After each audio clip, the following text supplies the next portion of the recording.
We are at the Alto del Chocho. It's basically a petting zoo over there. We're gonna go check it out.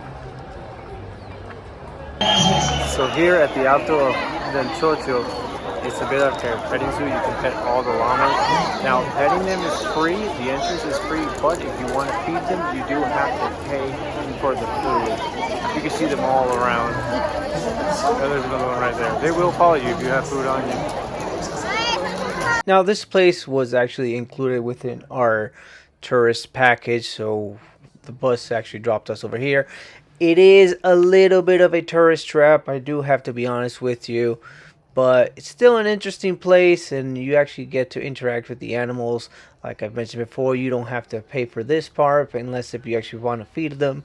But there are actually horses, there's other animals, there's some ponies at the back. Here are some ostriches as well.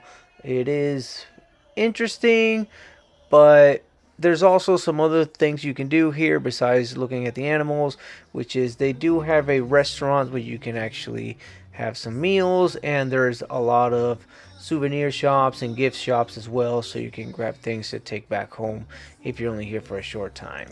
But either way, here's some koi fish, and I hope you like this video. This the Richter show, the Richter show.